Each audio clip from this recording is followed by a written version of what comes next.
निशांत गर्मियों की छुट्टी मनाने कश्मीर गया था। कश्मीर धरती का स्वर्ग कहलाने वाले इस जगह पर वो तरह तरह की चीज़ें करता, जैसे ट्रेकिंग, पैराग्लाइडिंग, स्काई डाइविंग। वो होटल शोमिस में रहता है। एक दिन शाम को वो घाटी के रास्ते में कार ड्राइविंग का मज़ा लेने निकला था। रास्ते में वो थोड़ा ड्रिंकिंग का शॉट्स भी ले लेता है। धीरे धीरे उसकी गाड़ी की स्पीड बढ़ने लगती है। अब उसे सामने का रास्ता धुंधला धुंधला दिख रहा था। उसके एक तरफ ऊंची पहाड़ थी और दूसरी तरफ 150 फुट की खाई। उसका गाड़ी अब एक मोड़ पर जाकर टकरा जाता है और एक्सीडेंट कर बैठता है। किस्मत से वो जिस जगह जाकर टकराया वहाँ एक पेड़ था जिससे निशान का कार अटक गया, वरना सीधे 150 फीट नीचे जाकर धड़ाम। कुछ देर तक तो वो बेहोश पड़ा रहता है। फिर होश आने पर वो देखता है कि उसकी गाड़ी के सामने का कांच चकनाचूर हो गया है और एक कांच का टुकड़ा आकर उसके दाएं हाथ में जा लगा है। वहाँ से बहुत खून निकल रहा है। निशांत देखता है कि रास्ता बिल्कुल सुनसान था। वो गाड़ी चलाने की हालत में नहीं था। उसके सिर पर भी चोट लगी थी। वो कैसे भी कर गाड़ी से निकलता है और किसी दूसरे गाड़ी या इंसान के आने का इंतज़ार करता है।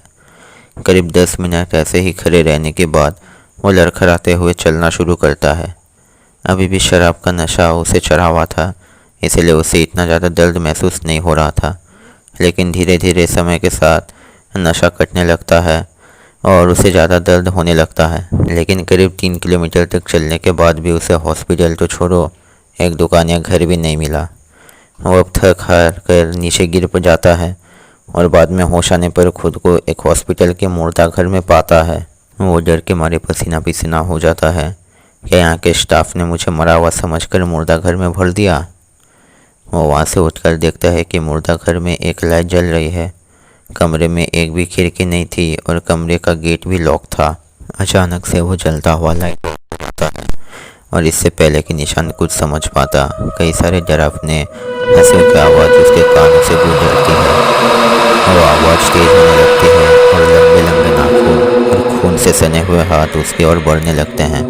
वो जोर जोर से दरवाज़ा खटखटाने लगता है। जैसे ही एक हाथ निशान के करीब पहुंच गई थी, तभी दरवाज़ा एक झटके में खुल जाता है और निशान कमरे से बाहर जा गिरता है।